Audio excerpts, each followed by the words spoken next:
Hello, I am Pankaj Khanna, Head EVP Revenue Assurance and Head HR Coforge BPS, and this is my episode of LinkedIn Talent Streams.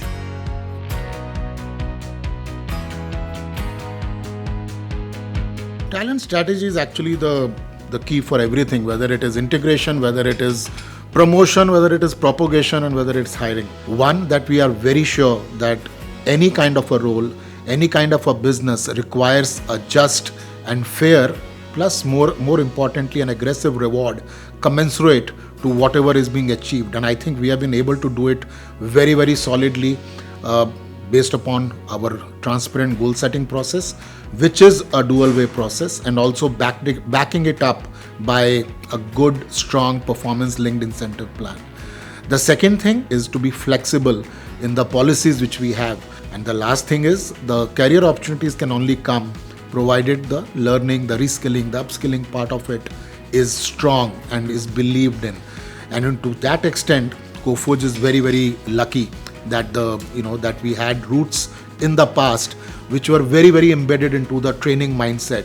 So we are very clear that one, training requires effort. Second, requires time. And the third and most important thing is that we as management team learns to be patient, that whatever comes out of the training, whatever comes out of learning, making an impact.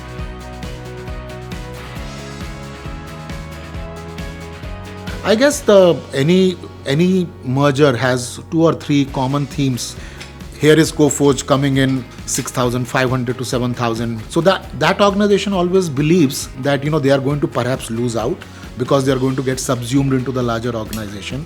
And incidentally, this is the same thing true for every function, and HR function is no different. For any merger to be successful is that the leadership which is there in the organization, that what is it that they need to be communicated. And I think that is a very key element.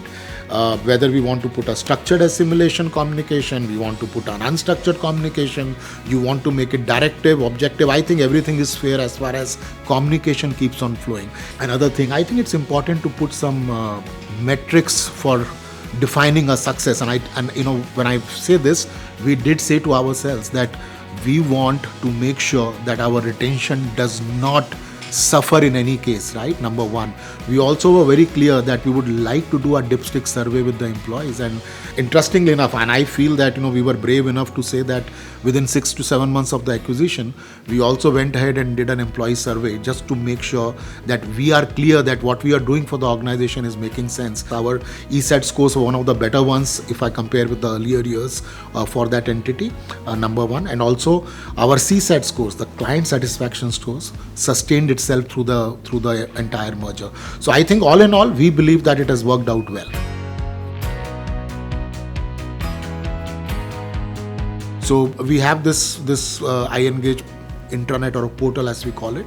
So all the repetitive tasks in terms of my salary, my leave, so all of that is there. You also have any kind of a policy and a guideline which is there across the organization. I think the second thing was, we are also very clear that existing bands and designations of Coforge should somehow mirror the equivalent designations from the other organization. And I tell you what, it's very important because the organization should not feel that they are at a receiving end of a designation or of a band, because it plays in the minds of people. When we did our employee satisfaction survey, scores were much better, retention much better, and like I said, the client satisfaction survey scores also sustained itself through the thing. And I think the more critical thing is that the locations, we have 4 locations overall. As I look at the spread of the employee base, I think at all the locations we actually were able to retain all our leaders as well as the critical roles. I think an add-on part is that how does the executive management team of the organization, which is inviting another organization in, how do they try to define the common priorities? I think one is the fact that you have now taken the entity. We are very clear that it makes business sense, but then importantly, they should actually feel the same, believe the same. So we spent almost about 3 to 5 days, full 3 to 5 days. We have almost 80% of our executive leadership sitting in the in the on-site, right, in the states. So getting the time zones together, getting the India leadership team for both the entities working together, and making sure that for those 3 to 5 days we were crystal clear in terms of defining what the agenda is, what do we want to do in the short term, in the medium term, in the long term. So I think communication as a whole is very, very important and challenging at the same time.